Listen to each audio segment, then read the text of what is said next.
Bonsoir et bienvenue dans ce nouveau numéro de Décodons l'écho.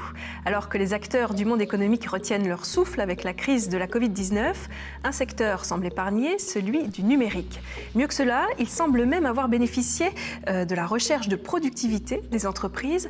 Mais un point noir pourrait freiner son développement, la difficulté à recruter des personnes formées à ces nouveaux métiers.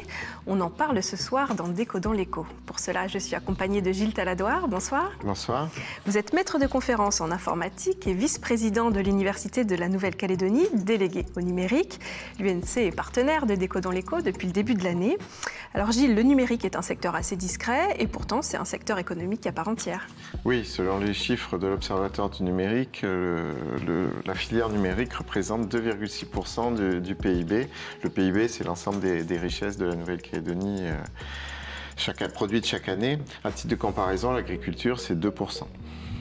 Et donc c'est un secteur qui continue de grandir. Pour illustrer cela, on vous racontera l'histoire de Visualcom, créé il y a 10 ans. Ses écrans informatifs et son logiciel pour gérer les files d'attente lui permettent de tabler sur une croissance à 2 chiffres pour cette année. Nous irons aussi chez Connectic Systems, une entreprise qui développe des automates que vous avez peut-être croisés. Elle les a déjà exportés en Polynésie et ne compte pas s'arrêter là. Le numérique, un secteur qui ne connaît pas la crise, on en discute tout de suite.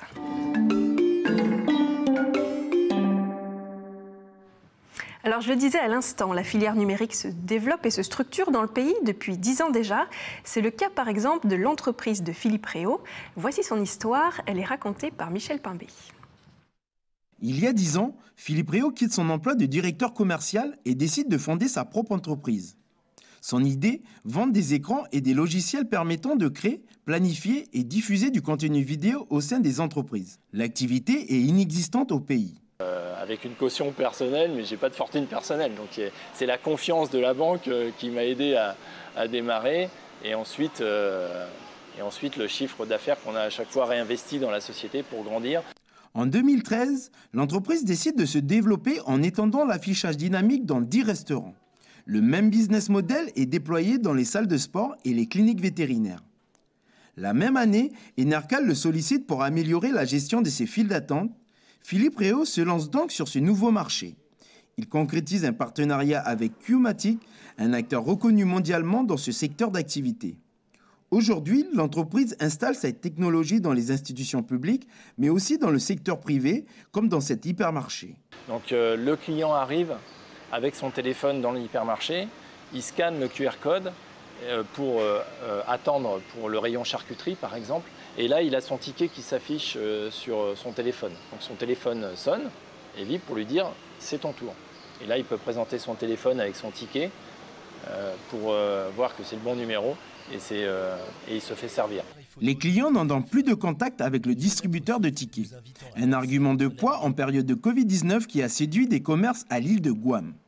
En 2018, Visualcom atteint un chiffre d'affaires record d'environ 70 millions de francs, notamment grâce à l'appel d'offres remporté pour fournir 92 écrans au Medipol. L'entreprise emploie désormais 3 salariés et compte une centaine de clients. L'année dernière, elle a enregistré un chiffre d'affaires de 40 millions de francs, un chiffre d'affaires qui devrait grimper de 35% pour cette année 2020, estime le patron, malgré les conséquences économiques de la Covid-19. Alors cette entreprise est un exemple parmi d'autres. Toutes n'ont pas connu un tel essor, bien sûr, mais de manière générale, le secteur du numérique grandit. Oui, depuis 2011, le nombre d'entreprises numériques augmente de 6,3% tous les ans. En 2016, nous étions à 210 entreprises selon la dernière étude connue. Et vous l'aviez dit tout à l'heure, la filière pèse dans l'économie 2,6% du PIB, un peu plus que le secteur agricole qui lui représente 2% du PIB. Est-ce que ce poids-là se reflète aussi sur les emplois ? En termes d'emploi, la filière représente environ 1850 emplois. À titre de comparaison, l'agriculture compte environ 1700 emplois. Alors ça nous donne une idée du poids de la filière, mais si on est honnête, on ne sait pas toujours en quoi consiste l'activité des entreprises numériques. On a eu un aperçu avec le reportage tout à l'heure, mais de qui, de quoi est fait le secteur du numérique en Calédonie ? En fait, on peut distinguer plusieurs secteurs au sein de la filière. Si on regarde le nombre d'entreprises de chacun de ces secteurs, c'est celui des services qui compte le plus d'entreprises avec 123 sociétés. Les services numériques, c'est par exemple le développement de logiciels ou alors le web marketing. Ensuite, on trouve le commerce des détails de tout ce qui concerne les technologies de l'information et de la communication sur la deuxième marche, avec par exemple tous les vendeurs d'ordinateurs et de téléphones. Puis sur la troisième marche, on retrouve à égalité les réparations et les télécoms. Et est-ce que le podium est similaire si on regarde du côté des emplois, du nombre d'emplois? Si on regarde du côté des emplois, cette fois, c'est le secteur des télécoms qui tire la filière. Pourquoi? Parce que la filière télécom de l'OPT compte déjà 300 emplois sur les 1621 que compte ce secteur en Calédonie. Sur la deuxième marche, on trouve les services avec 709 emplois. Puis en troisième, le commerce de gros avec 292 emplois. Le commerce de gros, c'est tout ce qui est les importateurs spécialisés de matériel informatique et téléphonique. Alors, le titre de notre émission est « Le numérique ne connaît pas la crise ». On va donc aller regarder du côté du chiffre d'affaires des entreprises. Là, quels sont les secteurs du numérique qui tirent la filière? Alors, si on parle du chiffre d'affaires, c'est de nouveau le secteur des télécoms qui se retrouve sur la première marche du podium, car là aussi, il est tiré par l'OPT. Sur les 32 milliards de chiffre d'affaires que réalise le secteur, il y en a 20 milliards qui sont réalisés par l'OPT. Sur la deuxième marche, on retrouve les services, puis le commerce de gros sur la troisième. Alors ces chiffres datent d'avant la Covid-19, mais ce que les acteurs du numérique semblent dire, en tout cas pour l'instant, c'est que pour eux, la crise sanitaire a accéléré les choses. Les entreprises ont eu l'obligation de se numériser, par exemple pour le télétravail, pour faire de la vente en ligne, et tout ça sans mettre en péril le système d'information de l'entreprise, et donc en faisant attention à la cybersécurité. Parfois, les choses ont été vite mises en place, il faut les pérenniser, revoir les choses à tête reposée. Oui, alors c'est d'ailleurs le thème du salon Diginova, c'est ça qui aura lieu. Oui, l'objectif de Diginova cette année, c'est développer son activité et améliorer la productivité des entreprises grâce au numérique. La recherche de productivité dans tous les secteurs du numérique a porté le numérique avec, par exemple, une recherche de réduction des coûts.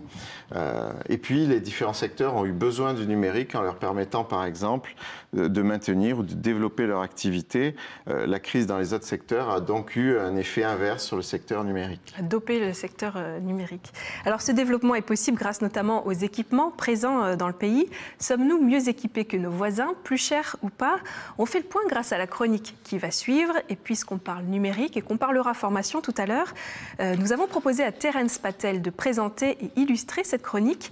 Il était tout désigné car il est étudiant en 3e année de licence professionnelle communication et arts numériques à l'IUT, une licence faite en alternance à l'Observatoire numérique. Notre Internet est-il plus rapide que celui de nos voisins? La réponse en images. Il y a deux critères à prendre en compte pour mesurer le développement de l'Internet, la taille du territoire et le nombre d'habitants. En Nouvelle-Calédonie, on met en moyenne 45 minutes et 4 secondes pour télécharger un film de 5 gigabits, ce qui nous classe en 91e position sur 221 dans le classement mondial, la moyenne mondiale étant de 2 heures et 12 minutes. C'est moins rapide que la France, classée 38e avec 13 minutes et 18 secondes, et moins rapide que nos voisins néo-zélandais qui sont 23e avec 10 minutes et 14 secondes. Mais c'est plus rapide que nos voisins polynésiens qui sont à la 168e place, avec 2 heures, 39 minutes et 31 secondes pour le même téléchargement. Mais la vitesse ne fait pas tout, le prix ça compte aussi. Regardons le coût moyen d'un abonnement mensuel. Chez nous, il est de 3 973 francs par mois.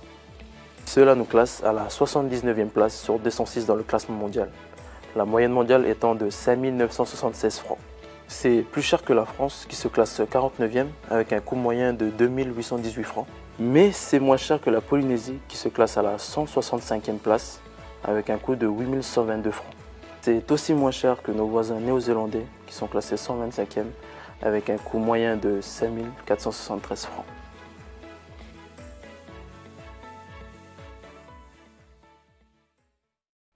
Alors Gilles, on voit qu'on est plutôt bien équipé par rapport à nos voisins.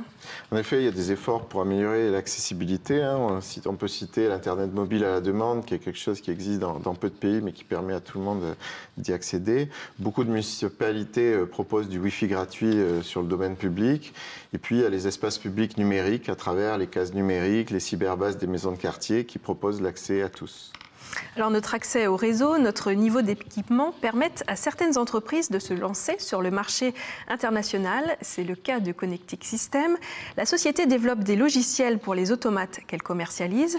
Elle exporte déjà à Tahiti, au Vanuatu et aux îles Fidji. Et elle n'entend pas s'arrêter là. Un reportage de Michel Pimbé. Cette machine-là a déjà été vendue à plus de 100 exemplaires chez nous. Elle a également été vendue en Polynésie française il y a 4 ans. Achetée par Électricité de Tahiti, l'équivalent d'Enercal. Prochainement, c'est aux îles Fidji, au Vanuatu et aux Salomon qu'elle pourrait être exportée. Les premières visioconférences sont très prometteuses. Ensuite, pourquoi on a démarré l'export? En fait, quand l'export est venu à nous un petit peu naturellement, grâce notamment à certains de nos clients, comme les banques, puisque les banques ont généralement des bureaux à Nouméa et en Polynésie. Et surtout une banque nous a beaucoup aidé, qui est la BRED, puisque la BRED, eux, ils ont des bureaux également à Fidji, au Vanuatu et aux îles Salomon, ce qui nous a permis tout de suite d'avoir un rayonnement beaucoup plus large. Donc aujourd'hui, on a à peu près 40% à 45% de notre chiffre d'affaires à l'export, tout en fabriquant et en validant les solutions localement. Derrière cette machine, Connectic Systems, une entreprise calédonienne spécialisée dans les automates autonomes. Les logiciels sont développés et imaginés par cette PME du Caillou. La machine et les systèmes électroniques sont fournis par une entreprise française. Il y a 2 manières de pouvoir s'identifier, puisque forcément quand on paye un produit, on s'identifie. Donc on s'identifie soit avec un code barre ou bientôt avec le téléphone, ou avec une référence client. Donc on fait suivant, encore une fois, on a le choix en plus de pouvoir payer soit en cash, soit en carte CB et bientôt en chèque. Philippe Piron, à la tête de Connectic Systems depuis 25 ans, n'entend pas s'arrêter là. Pour conquérir le marché étranger, le patron a également misé sur ses employés. Les employés ont été très intéressés par ce projet-là. On a mis en place des cours d'anglais, par exemple, de façon hebdomadaire. On a un coach anglais qui va nous accompagner pour pouvoir justement essayer de bien comprendre et saisir les différences de culture. On ne peut pas aller avec nos habitudes vendre le produit à l'export, il faut quand même s'adapter au pays. Voici le dernier automate de l'entreprise qui doit permettre aux clients de payer leurs factures en 3 modes de paiement différents. Le logiciel a été entièrement personnalisé par la société pour la clientèle d'Enercal. La machine est encore en phase de test et pourtant elle a déjà été vendue en Polynésie française à EDT, Électricité de Tahiti. On vient avec notre facture, on la scanne, on choisit paiement par carte ou espèce, donc ici ce sera paiement en espèces. Donc là je vais choisir d'insérer partiellement donc 5 000 francs. Donc sur un montant de facture de 6 429, je valide et donc je peux vérifier donc ici mon reçu que tout est correct. Aujourd'hui, la société calédonienne a des relations commerciales avec 10 clients étrangers, tels que les banques ou les sociétés d'électricité dans 4 pays de la zone Pacifique. Alors on vient de voir l'exemple de cette entreprise, mais j'imagine qu'elles ne sont pas non plus des centaines à tenter l'export. C'est assez facile d'exporter une compétence ou un produit numérique, même si des freins à l'export existent aussi. 30% des entreprises numériques ont une clientèle hors Nouvelle-Calédonie. Le numérique, c'est immatériel, donc il y a moins de soucis que pour exporter que d'autres produits. C'est facile d'exporter des logiciels. Et est-ce que l'export représente une part importante de leur chiffre d'affaires pour ces entreprises? Les entreprises de la filière ayant une clientèle mixte réalisent 86% de leur chiffre d'affaires sur le territoire. Un des avantages numériques, c'est qu'on peut aussi travailler à distance et donc s'affranchir de notre insularité. Alors on vient de voir que le secteur du numérique se développe rapidement depuis 10 ans et que la Calédonie est plutôt bien placée pour exporter son savoir-faire et ses produits. Mais il y a une ombre au tableau, elle se situe du côté du recrutement. On verra cela dans un instant. D'abord, je vous propose de faire une pause pour passer en revue l'actualité économique de ces dernières semaines. C'est la revue de presse.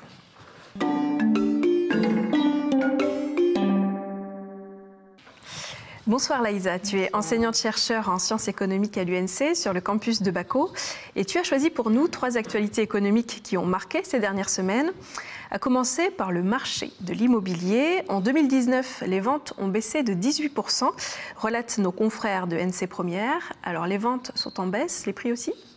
Tout doucement, oui, tout doucement, les prix diminuent. Mais comme on l'a déjà dit à plusieurs reprises dans l'émission, il faut qu'on se méfie des moyennes parce qu'elles cachent les disparités. Et pour ceux qui sont intéressés par les détails des évolutions sur le secteur immobilier, on peut consulter une étude très bien faite sur le site de l'ISEE, donc une étude qui a été réalisée sur l'année 2019. Parmi les choses qu'on trouve dans cette étude, le fait que, par exemple, les ventes immobilières ont effectivement baissé côté des professionnels. Par contre, elles ont progressé pour les ventes réalisées par les particuliers.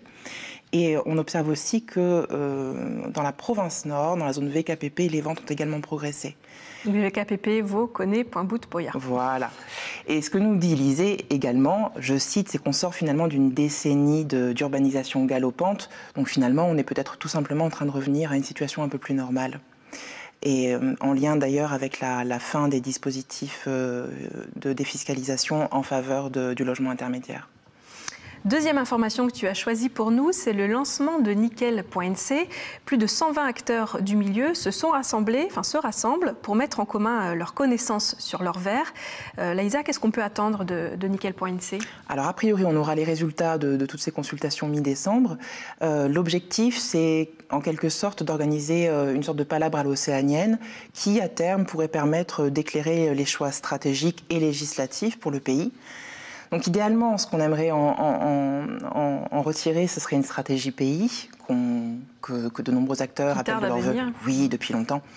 Donc il y a au moins 3 points sur lesquels il s'agirait de s'entendre. Tout d'abord, le fait de travailler ensemble plutôt que d'avoir des opérateurs qui se font concurrence entre eux. Avoir une stratégie commune, davantage d'entente. Le deuxième point, c'est la question de la stratégie d'exportation de minerais bruts versus valorisation dans des usines calédoniennes. Ou un mix des deux, pourquoi pas. Mais en tout cas, c'est une question sur laquelle il s'agit de se prononcer. Et le troisième point, c'est la participation au capital, en tout cas une participation significative de la Calédonie au capital des entreprises du nickel calédonien. Alors en même temps, le secteur n'est pas en super forme. Donc comment est-ce que le pays peut tirer son épingle du jeu? C'est vrai que face à la concurrence internationale, la Calédonie est chère, les salaires sont élevés, le niveau de protection sociale est élevé, ce qui en soit quand même une bonne chose. Une piste pour que la Calédonie sorte son épingle du jeu, ce serait tout simplement les normes environnementales, le fait de pouvoir garantir que le nickel calédonien ou les produits qui en sont issus sont produits en respectant l'environnement et en respectant des normes sociales de haut standard. Ce serait une façon de tirer son épingle du jeu. Alors on part en France pour la troisième information avec cet article des Échos. On y apprend que la crise économique liée à la Covid-19 creuse les inégalités entre les plus riches et les plus pauvres. Oui, en fait c'est le Conseil d'analyse économique qui, à partir de données bancaires anonymisées, a sorti des chiffres très intéressants et éclairants sur la question des inégalités. Alors, ce que disent ces chiffres, c'est qu'entre le mois de mars et le mois d'août 2020, 50 milliards d'euros ont été épargnés. Et sur ces 50 milliards, en fait, 70% ont été épargnés par les 20% les plus riches. Et dans le même temps, les 20% les plus pauvres, eux, ont eu à s'endetter pour pouvoir simplement continuer à consommer des produits de première nécessité.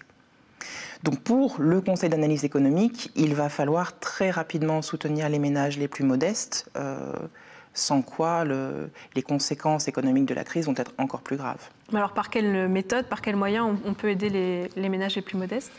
A priori par la fiscalité. Le gouvernement français avait annoncé qu'il n'y aurait pas de hausse d'impôts. Mais le gouvernement comptait certainement sur une reprise rapide et plutôt vive de la croissance en France. Or, c'était sans compter sur le retour de la pandémie.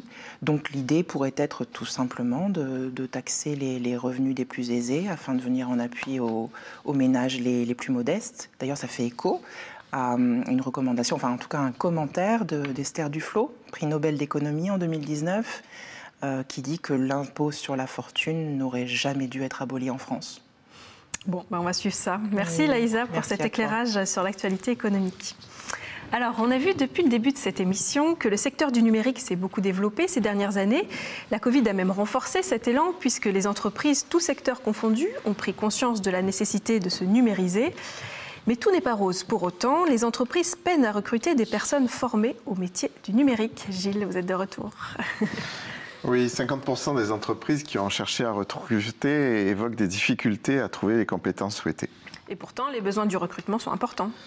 L'année dernière, les entreprises numériques prévoyaient plus de 60 recrutements pour les années à venir, un nombre qui a doublé par rapport aux années précédentes. Et ces besoins de recrutement ne concernent pas uniquement les entreprises numériques en tant que telles? Non, toutes les entreprises, en particulier le secteur des services, ont aussi des besoins importants pour les métiers du numérique. L'administration, les activités financières et d'assurance, l'enseignement, la santé, l'action sociale, etc. Là aussi, plus de 60 postes seraient à pourvoir dans les prochaines années dans le secteur des services. Les besoins en emploi ont aussi doublé depuis 2017 pour atteindre leur plus haut niveau en 2019. Alors au début de l'émission, on a vu que le secteur du numérique compte plusieurs activités différentes. Quels sont les métiers qui sont les plus recherchés aujourd'hui? Les plus gros besoins concernent le métier de concepteur, développeur, c'est-à-dire de créer des logiciels et des applications, que ce soit pour les entreprises numériques en tant que telles ou pour les besoins numériques des autres secteurs.